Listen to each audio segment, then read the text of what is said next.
धनजीत भैया जिंदाबाद जिंदाबाद जिंदाबाद। धनजीत यादव जिंदाबाद जिंदाबाद जिंदाबाद। धनजीत भैया जिंदाबाद जिंदाबाद जिंदाबाद।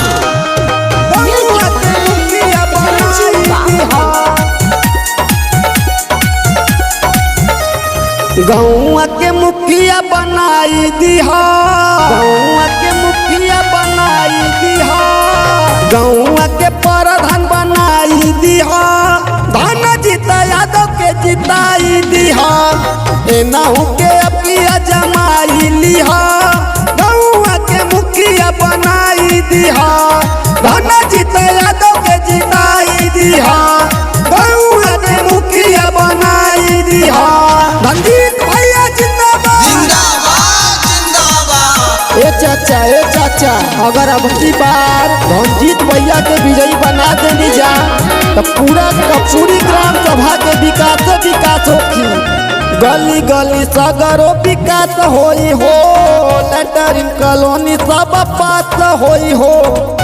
ए चाचा पूरा का पूरी चमके लागी, गली गली सगरो विकास होई हो, लेटरिंग कॉलोनी सब पास होई हो।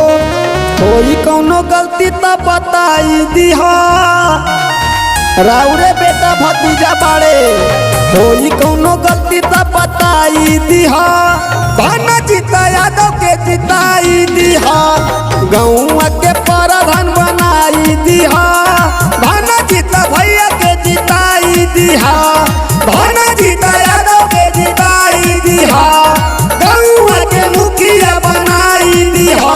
धनजीत भैया जिंदाबाद जिंदाबाद जिंदाबाद। सुनाए चाची और सुनाए दादी, राउर पूरा परिवार के सारा वोट धनजीत भैया के लागे के चाहिए। धनजीत भैया जिंदाबाद जिंदाबाद जिंदाबाद।